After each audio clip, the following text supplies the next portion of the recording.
Bienvenue dans cette nouvelle science les amis. Dans la science précédente, nous avons démontré que l'estimateur par la méthode du maximum de vraisemblance sigma carré chapeau du paramètre sigma carré est un estimateur qui est biaisé parce que nous avons déterminé l'espérance mathématique de sigma carré chapeau et nous avons trouvé que ce n'est pas égal à exactement sigma carré. Et c'est égal à tout simplement n-1 sur n multiplié par sigma carré. Étant donné que nous n'avons pas trouvé l'espérance mathématique de sigma carré soit égale à sigma carré, on ne peut pas dire que c'est un estimateur qui est sans biais. Donc, cet estimateur est biaisé. Comment est-ce que nous allons faire? Je vais répondre à la question que je vous ai posée la séance précédente, de trouver un estimateur qui sera sans biais, d'accord, en se basant sur les résultats qu'on a. Donc, nous allons essayer de déduire un estimateur qui sera non biaisé pour les paramètres sigma carré. Comment on va faire? Déjà, nous avons trouvé que l'espérance mathématique de sigma carré chapeau, c'est égal à... C'est ce que nous avons trouvé. Comment faire en sorte qu'on puisse trouver un estimateur qui sera sans biais à partir de résultats que nous avons? Je vais trouver un estimateur que je vais appeler sigma carré chapeau prime, d'accord, qui sera un estimateur sans biais. C'est-à-dire, je vais trouver sigma carré chapeau prime tel que l'espérance mathématique soit égale à sigma carré. Je vais me baser sur les résultats que j'ai trouvés concernant sigma carré chapeau. Là, en fait, déjà, à partir de ce que j'ai ici, je peux déduire un estimateur. Si je divise à gauche et à droite, c'est-à-dire si je prends l'espérance mathématique de sigma carré chapeau et que je divise par ce terme-là, donc je divise par n-1 sur n, et je vais le faire également de l'autre côté de l'égalité. C'est comme si je n'ai rien fait en fait. Donc je vais diviser, je vais prendre n-1 sur n par sigma carré. Le tout, je divise par le même terme, n-1 sur n également ici. Déjà ici, n-1 sur n va se simplifier avec n-1 sur n. Donc du coup, je vais avoir l'espérance mathématique de sigma carré chapeau, le tout divisé par n-1 sur n qui va être égal à sigma carré. On est proche de la solution. Vous savez très bien que si je prends A, je divise par une fraction, B sur C, ça revient à dire tout simplement C multiplié par A, le tout sur B. Donc du coup, je vais avoir tout simplement N multiplié par espérance mathématique de sigma carré chapeau, le tout divisé par n-1. C'est égal à sigma carré. Cela implique tout simplement à dire, je peux faire rentrer le n à l'intérieur de la constante. Et d'ailleurs, n sur n-1 je peux faire rentrer n sur -1 à l'intérieur de l'espérance mathématique. C'est-à-dire, je peux dire que c'est tout simplement espérance mathématique de tout, de n sur n-1. Je fais rentrer tout simplement la constante multipliée par sigma carré chapeau. Ça revient à la même chose. Comme vous saviez, la constante on peut faire sortir la constante, tout comme on peut la faire entrer au sein de l'espérance mathématique, ça ne change rien. Ça, c'est égal à sigma carré. Du coup, qu'est-ce que je vais avoir?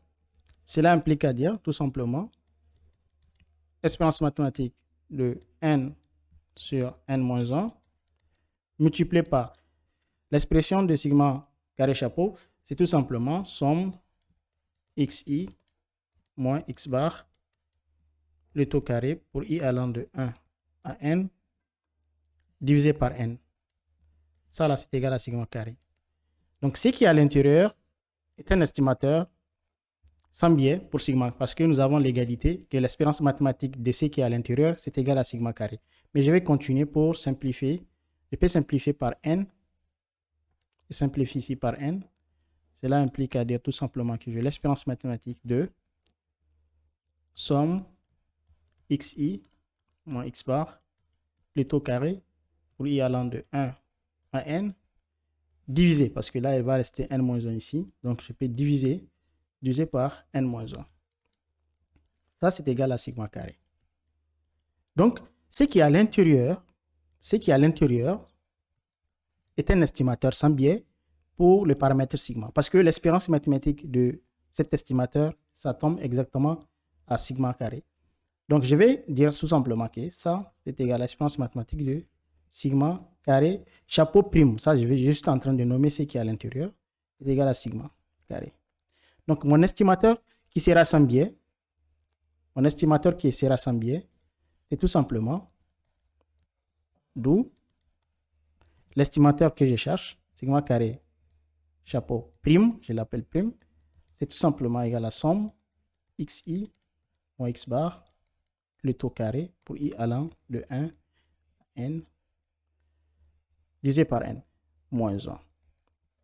Vous voyez la différence?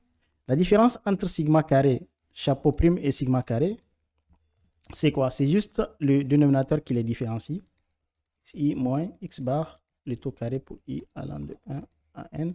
Ça, c'est sigma carré chapeau qu'on a trouvé qui est un estimateur biaisé. Par contre, celui-là est un estimateur sans biais parce que si vous regardez, l'expérience mathématique de sigma carré prime, c'est égal à sigma carré.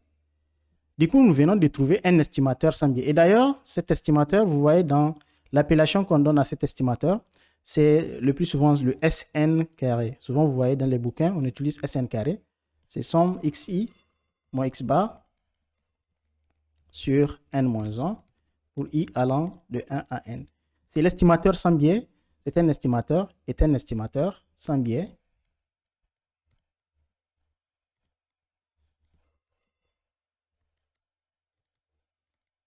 Pour sigma carré. Et c'est d'ailleurs ce que vous voyez, on utilise l'estimateur, c'est l'estimateur qu'on utilise le plus souvent parce que c'est un estimateur qui est sans biais. On divise toujours par n-1. Vous venez de voir d'où vient le n-1 parce que vous voyez souvent on rencontre cet estimateur, mais les gens ne savent pas d'où vient le n-1. Ça vient du fait que nous avons déduit un estimateur sans biais à partir tout simplement de l'estimateur qui était biaisé, l'estimateur sigma carré chapeau. D'accord? Voilà donc la réponse à l'exercice que je vous ai donné. Dans la séance qui va venir, nous allons étudier la convergence de l'estimateur que nous avons commencé à étudier, sigma carré. On a vu qu'il est biaisé et on vient de trouver un estimateur qui est sans biais que vous rencontrez souvent, on appelle sigma SN carré. Moi, je l'ai appelé sigma carré prime. Vous pouvez l'appeler ce que vous voulez. Donc, la prochaine séance, ça va être toujours de continuer à étudier les propriétés de l'estimateur par la méthode du maximum de vraisemblance pour sigma carré chapeau.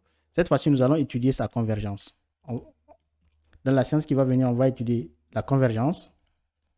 On va étudier également l'efficacité de cet estimateur.